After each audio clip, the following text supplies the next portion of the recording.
बिस्मिल्लाहिर्रहमानिर्रहीम। अस्सलाम वालेकुम प्यारे व्यूअर्स, कैसे हैं आप? उम्मीद करती हूँ कि आप सब खैरियत से होंगे। आपकी दुआओं से और अल्लाह के करम से अल्हम्दुलिल्लाह मैं भी बिल्कुल ठीक ठाक हूँ।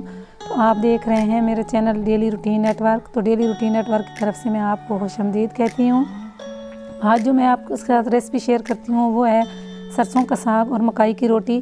तो जैसा कि मैंने आपको ये बताया था एक वीडियो में कि मैंने खेतों का विज़िट किया है और साथ में सरसों का साग भी तोड़ कर लाऊंगी और इसकी रेसिपी बनाऊंगी तो आपको दिखाऊंगी। तो आज वही रेसिपी मैं आपसे शेयर कर रही हूँ।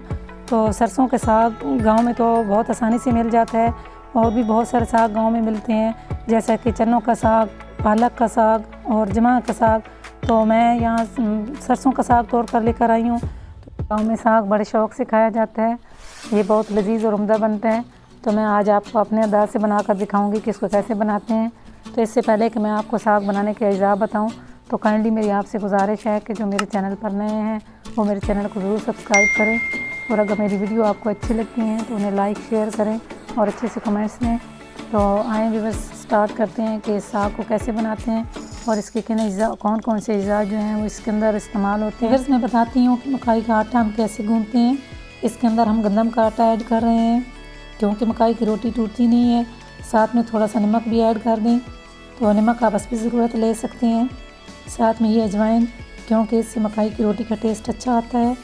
तो आटे को मैं अच्छी तरह से गूँध लेती हूँ। पानी का इस्तेमाल आपने ज़्यादा नहीं करना क्योंकि आपका आटा नरम हो जाएगा और फिर उसकी डो भी अच्छी नहीं बनेगी। तो आटे को मैंने अच्छी तरह से गूँध लिया है।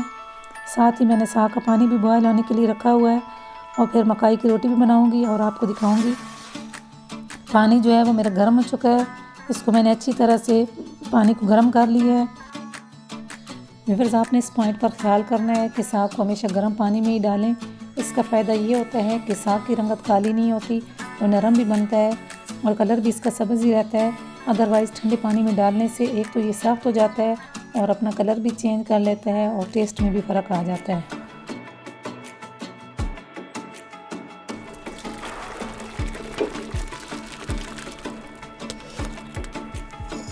साग को मैंने स्टेन कर लिए, तो आप इसको सिल बटे में कूट लेते हैं।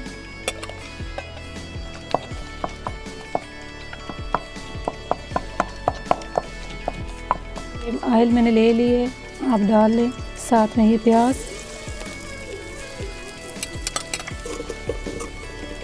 प्याज मेरे नरम हो चुके हैं तो अब मैं साथ में अदरक लहसुन का पेस्ट डालती हूँ। अब साथ ही टमाटर डाल लेते हैं। हरी मिर्च जो थी वो मैंने कूट ली थी, कूटी मिर्च से बहुत अच्छा इसका जायका बनता है। थोड़ा सा हल्दी पाउडर, थोड़ी सी ये लाल मिर्च भी डाल लें, थोड़ा सा नमक,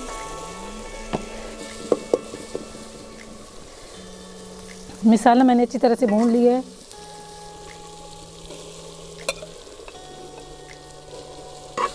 अब साग को मैं 3 से 4 मिनट के लिए पकाती हूँ, फिर इसके बाद मकाई की रोटी बनाकर आपको दिखाती हूँ।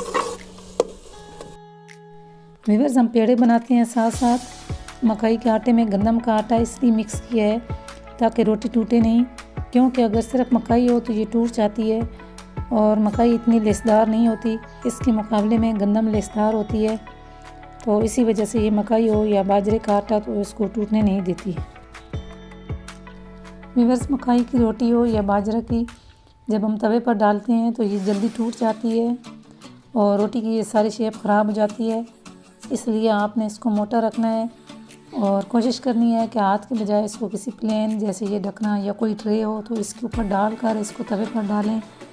इस तरह जब इसको पलटी देनी है तो तब भी यही यूज़ करें। फिर आप तवे पर इसको अपनी ज़रूरत के मुताबिक जितना पतला या मोटा रखना हो आप कर सकते हैं। बच्चे तो क्रिस्पी खाते हैं, इसलिए आप पतली रखें। लस्सी और मक्खन के साथ क्रिस्पी रोटी बड़ा जायका देती है। अब मैं ढक्कन की मदद से इसको उलट लेती हूँ क्योंकि यहाँ पर इस पॉइंट पर रोटी टूटने का खतरा होता है।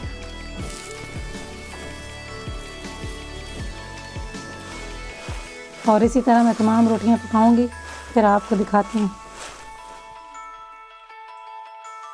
लीजिए प्यारे व्यूअर्स, हमारी यम्मी और क्रिस्पी मकाई की रोटी और मज़ेदार सरसों के साग की डिश तैयार हो गई है।